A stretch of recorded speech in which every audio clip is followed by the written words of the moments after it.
국정원이 시기 언론 플레이를 검찰에 제안했다가 거절당하자 직접 공작에 나섰다고 한다는 검찰 관계자의 증언이 나왔습니다.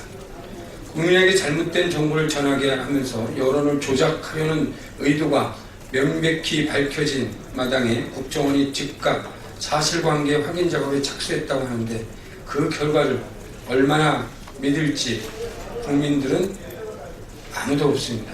검찰도 마찬가지입니다. 국정원이 시기 의혹을 언론 플레이 하자고 논의했다는 것 자체가 수사 결과를 공유하고 누군가의 지시를 받았다는 증거입니다.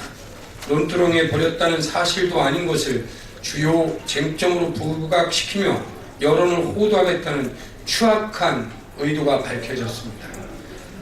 국정원의 공작 사건이며 중대 범죄 행위입니다. 새정치민주연합은 이 사건을 결코 좌시하지 않을 것입니다.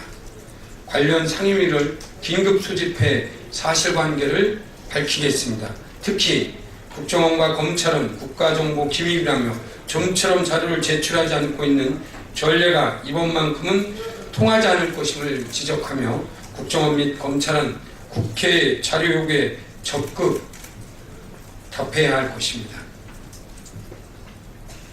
2월 임시국회 안건 처리를 위해 어제 그제 이틀간 여야 원내대표단의 회동이 있었습니다. 새정치민주연합은 그동안 박근혜 정부와 새누리당이 협의를 원하는 안건에 대해 최대한 합의해주기 위해 노력해 왔습니다. 국무총리로 자리를 옮긴 이완구 전 원내대표 또한 야당의 합의에 깊은 감사를 해왔다는 것을 국민 여러분께서도 잘 알고 계실 겁니다. 이틀간의 회담 결과는 실망스럽습니다. 새누리당이 경제활성화법이라고 요구하는 30개의 법률안에 대해 지난 정기국회와 12월 임시국회를 통해 19개를 통과시켰고 남은 11개에 대해 논의 중에 있습니다만 의료 영리화 법안 3개를 제외하고 관광진흥법은 호텔 수요 등을 면밀히 검토한 후 4월 임시국회에 검토하자고 제안했고 나머지 7개 법안에 대해서는 전향적으로 처리하겠다는 의사를 밝혔습니다. 정부 여당이 요구한 경제활성화법 중 의견 접근이 이루어지지 않은 것은 사실상 의료 영리와 관련 법만 남은 셈입니다. 반면 새정치민주연합이 요청한 2월 임시회 쟁점 법안은 김영란법과 많은 양보를 통해 거의 합의가 된 아시아문화 중심 도시특별법 그리고 본회의에 결의되고 있는 남북 당북 상호 비방 중단 합의 이행 촉구 결의안 그리고 이미 여야 간의 장관이 3월 3일 처리에 공감을 이룬 생활임금제 도입법 일명 최저임금법 등 4개임에도 4가지 중 어느 하나 최종 합의된 것이 없습니다. 누가 여당이고 누가 야당인지 과감한 결단과 협조 태도를 전혀 보여주지 않고 있습니다. 퉁퉁 불어터진 부동산 3법을 지난해 12월 23일 통과시킬 때 여야 간사간 합의서까지 작성한 서민주거안정 대책에 대해서도 전혀 협조하고 있지 않습니다.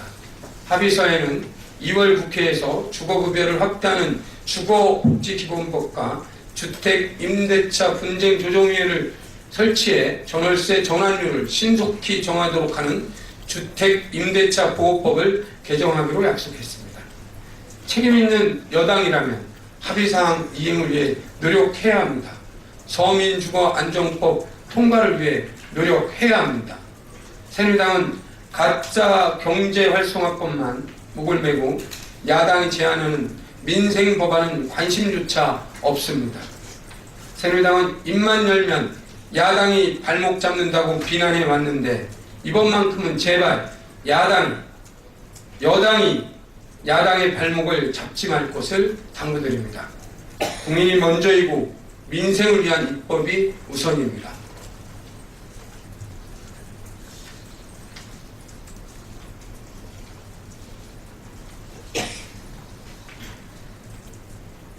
(13월) 세금 폭탄, 세금 증세 아니라는 박근혜 정부의 거짓말이 드러났습니다.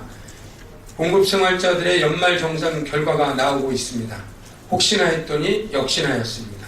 5,500만 원 이하의 월급 생활자에 대해 세액 부담은 줄이도록 설계했다는 연말정산 기준표가 잘못된 것인지 대다수의 월급쟁이들의 세액 부담은 전년에 비해 엄청나게 증가한 것이 확인됐습니다.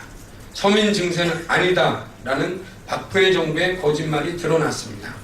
장병환 의원의 오늘 대정부 질문에서 한 공기업이 올해 연말정산 결과를 조사한 결과를 발표했는데 5,500만 원 미만 급여자 225명 중 무려 79%가 지난해보다 세금이 늘었고 소득이 가장 낮은 계층인 3,500만 원 이하에서도 39%나 세금이 증가했다고 합니다.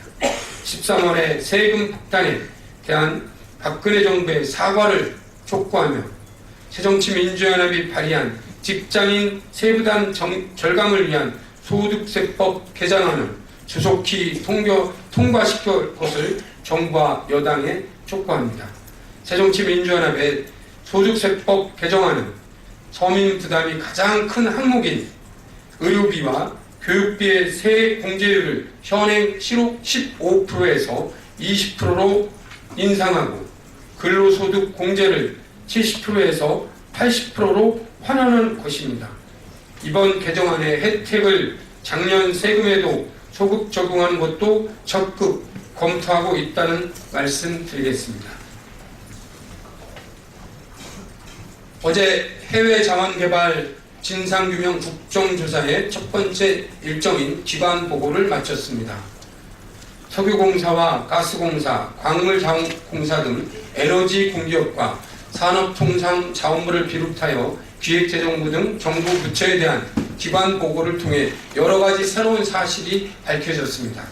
투자 기준에 맞지도 않는 광부 및 해외 자원개발 회사 등을 사들이기 위해 무리하게 내부 기준을 조작한 사실이 드러났고 이명박 전 대통령 사위의 이상한 해외 자원개발 회사에 대한 투자 내역 의혹 또한 불거졌습니다. 특히 1조 7천억 원을 낭비한 석유공사 하베스트 정유 부문의 불법 인수에 당시 지식경제부 장관이었던 최경환 부총리의 지시가 있었다는 사실도 밝혀졌습니다. 산업통상자원부의 총 회수율이라는 이해할 수 없는 통계에 대해 왜 그 수치가 나왔는지 개념을 설계한 장관조차도 실제로 국정조사장에서 설명하지 못하는 무능함을 드러냈습니다. 그러나 기간보고 기간 동안 새누리당의 국정조사 방해 행위는 도저히 묵과할 수 없는 수준입니다. 기간 업무 보고 일정을 합의할 때 당시 업무를 담당했던 전직 기관장 및 임원들에 대한 출석을 합의해주지 않고 4년 내지 5년 된 기록에 의존해 대답하다 보니 심도 깊은 답변이 나오지 않았을 뿐만 아니라 시시때때로 새로 밝혀진 사실이 없다며 사실을 왜곡해 국정조사의 의미를 망가뜨리려 하고 있습니다. 또 누가 봐도 뻔한 기관 증인들의 거짓 답변에 대해서도 옹호하고 대변인을 자청했습니다. 기관들의 불성실한 발언과 자료 제출 지원과 자료 조작, 말 바꾸기 등으로 새정치민주연합 국정조사위원들은 고군분투하는 와중에 새누리당까지 방해 행위를 장려하고 있는 것입니다. 심지어 새누리당 간사가 국정조사장에서 이 국정조사는 야당의 정치 공세로 시작된 국정조사라며 사실관계를 폄훼하고 야당 의원들의 주장은 근거가 없는 것이다라고 단정까지 짓습니다. 여야 합의로 해외 자원개발 진상을 규명하자며 만든 국정조사를 정치 공세라 규정지으며 스스로 의회주의를 짓밟는 발언을 서슴지 않는 새누리당의 공식적인 사과를 요구합니다. 새누리당은 야당이 하자고 해서 억지로 하는 국정조사인지 답변해 주십시오.